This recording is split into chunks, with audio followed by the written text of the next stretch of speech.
everybody, it's Mike here from The Art of Guitar. I'm here today to teach you how to get your entire band to hate you. And that is to make them learn the song Honky Tonk Women by the Rolling Stones verbatim. So just like the album. Now, a lot of people get the wrong idea because I do these kind of videos sometimes, and a lot of people think that I'm telling everybody that they have to play every song exactly like the album. I do not mean that. What I mean is that if somebody doesn't learn their part in the song, if they're trying to sound like the song, because they're too lazy to do it, or they just want to get the song over with, they might like hate the song or something like that. That's when I have an issue with it when I'm playing with somebody in my band. I don't care what anybody else does. But this is an example of if you do play it like the album, you're going to get a lot of angry looks from the people in your band. So all I'm going to do today is break down the main components and show you why this could be such a frustrating song to try to play live like the recording. So let's start off with the most obvious instrument, which is the cowbell. Now, the cowbell brings a little bit of a dilemma to a band because usually it's up to the drummer to cover that part. In the real recording, the producer is hitting the cowbell, and Charlie's just playing the drum beat. So it's really two people doing both parts. Now, if you end up getting somebody else to play the cowbell, here's another tricky thing they have to do. So I have this one here. This is way too big of a cowbell compared to what they use. If you listen to the recording, it's interesting because it's not just this. That's what a lot of people think it is. Now, if you listen really carefully to the recording, you can hear that he's actually choking the sound of the cowbell every once in a while. So it's more like this. And the pattern actually changes quite a bit. It's not just that same straight pattern the whole time. So whoever it is in your band that has to do the cowbell part just like the recording, I think they're going to lose their mind. When I see bands play this song, the drummer usually covers that part like I said, but they do it in a couple different ways. I've heard it done like this before, where they start off with a cowbell and then they just hit it straight like it's the hi-hat. I think this is probably the worst way to do it. If you hit it with every eighth note, it gets kind of annoying.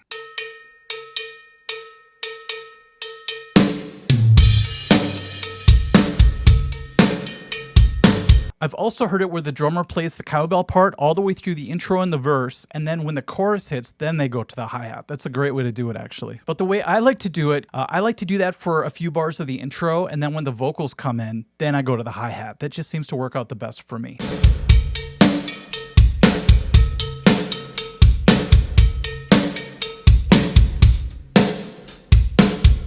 Of course, you could do it like the Stones, just have the guitar started and then the drums come in.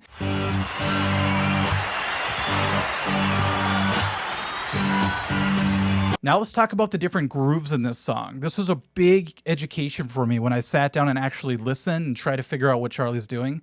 So for the verses, it's really just one groove the whole time. I thought for sure it was going to be the patented Charlie Watts beat where you don't hit the hi-hat when you hit the snare. Creates this really awesome groove. But if you watch him in the live performances, you can see that he's hitting them together more like a traditional drummer would do. Asking your drummer to play it just like the recording is going to force them to really simplify their drum fills. So no more extended flashy fills. For example, the first fill going into the first chorus is just this.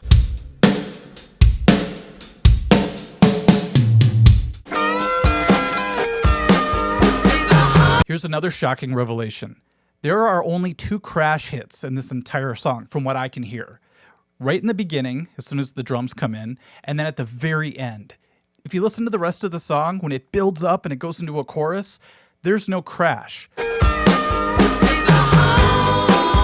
So there's not that payoff feeling that you get when a drummer hits crash cymbals and goes into the next part. And that would be really hard to ask your drummer not to do because it's so instinctual. Now you probably noticed in the verses, the kick drum is very sparse and there's a big hole left. So the 3-beat is completely without a kick drum. So it gives you this feeling like you're starting to fall into a hole and it pulls you back out. It's a really great feel. And when drummers don't play that correct kick drum, you can really tell it's not right. It's the opposite for the chorus. There are a ton of kick drums in the chorus. So the drummer would literally have to fill in almost every gap with a kick drum. Here's what that pattern sounds like.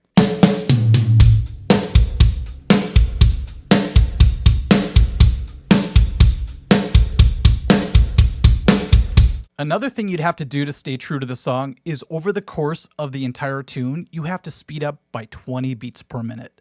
I'm serious, it's 20. Now let's talk about the bass guitar part. There are a lot of things your bass guitarist is going to have to do to make it true to the album. One of them is to stay completely silent until the first chorus. It takes a lot of discipline, that's the word of the day, I guess, to hold back and not play one single note until that chorus hits. So it's kind of funny when the verse is happening, if you look at the bass player, they're just kind of like looking around if they're doing it correctly. When you do kick in and you play the first chorus, it's close to something like this. I added a touch of distortion so it comes through on little speakers, but something like this.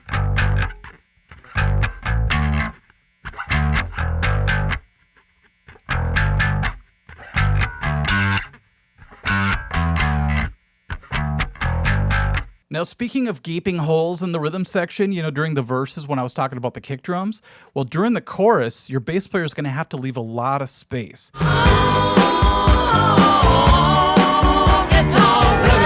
A lot of bass players I see play live do something like this.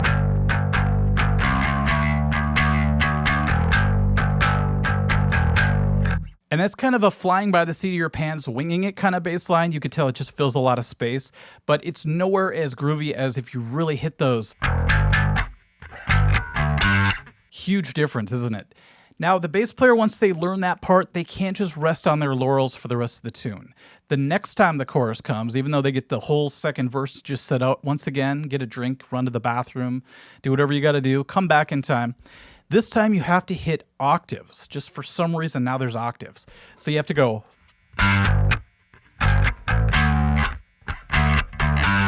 We're not out of the woods yet. For the final chorus, the bassist has to go to a more walking pattern.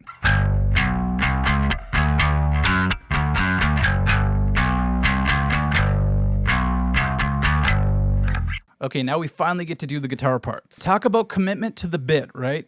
I actually took off my low E string. So I pulled a Keith Richards open G trick, and I took off the 6th string, which you're going to have to ask your guitar player to do, one of them. And then I tuned to open G tuning. So for the rest of the strings, we have G, D, G, B, D. I'm getting all these weird buzzes because my guitar is like, where's my E string? It's freaking out right now. But you get this nice open sound without that interference of the lowest string. You also have to ask, I forgot to bring this up for the bass, but you're going to have to ask your band to all tune up by a quarter of a step. Now, this might just be a recording anomaly. When you're using analog, sometimes you transfer it. It's a little bit of a different speed, so that the pitch gets a little bit affected. So if you listen to the actual recording, at least the ones that I can find, everything's up by a quarter of a tuning. So it's not a half step to where you're actually, all of a sudden playing open G sharp tuning. It's open G tuning, but everything's just up a little bit. And as strict as I am usually with trying to get things right, I don't think I would even do that. Just tuning up a quarter step just doesn't seem like the squeeze is worth the juice. Is that the saying? The juice isn't worth the squeeze? That's what it is. Here's why a lot of people don't like to play the verses exactly like the Stones, because it's freaking hard. There are so many spaces and gaps and weird licks. Here's an example. Like right off the bat, you have to be real subtle. Like, then all of a sudden, you have to really punch those hits. And then as the verse progresses, you have to do stuff like this.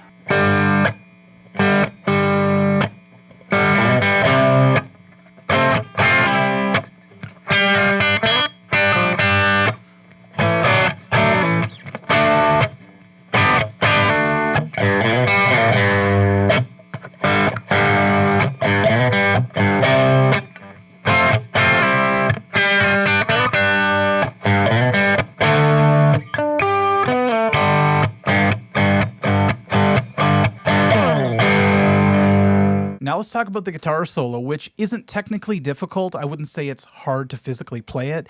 It's just hard to place the licks in the right spots. Sometimes there's these little stabs that are kind of counterintuitive to do as a lead player, but when you put it in the whole picture, it actually fits perfectly. It's just by itself, it seems kind of tough. It's hard to practice on its own. So here's an example of the first part of it.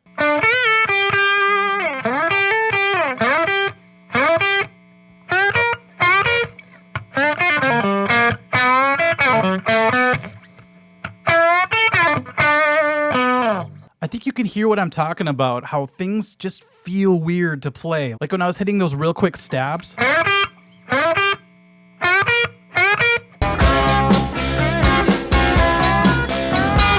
All All I gotta say is it's gonna take your guitar players quite a while to go against their instincts and play something that feels like you're tripping half the time. Not tripping like drugs, but you're tripping over your fingers as you're trying to play it. Well, maybe both.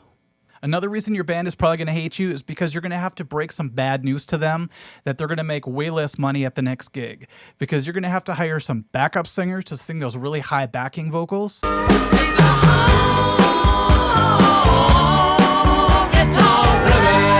You're also going to have to hire a piano player. If you listen, there's piano going on in the background.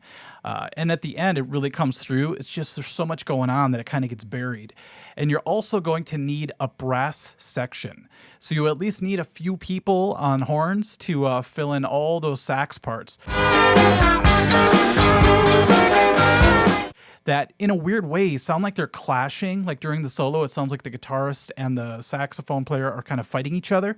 But, you know, that's kind of the energy of the song. It just kind of spirals. Just like the beats per minute just takes off, so do the sounds and the instruments. They all just start to join the party. In my bands, I find it a fun challenge to take a song that we might be able to play perfectly and, you know, loosen it up a little bit for live just to have more fun with it. Maybe throw in an extra solo or something. You don't have to take off your sixth string. You don't have to necessarily even do open G tuning. I do it in standard when I play the song, but I modified all the licks to be able to play mostly like the song. I'll show you real quick. So this guitar is tuned standard. I do stuff like that. I know a ton of cover bands cover this song, so I would love to hear your experience with it. If you try to stay true to the recording and get real frustrated like I did learning all this stuff, or if you kind of relax a little bit and just have fun with it, think of it more like a jam session, kind of like the Stones do live. All right, let me know in the comments and we'll catch you guys at the next video. Thank you. Bye-bye.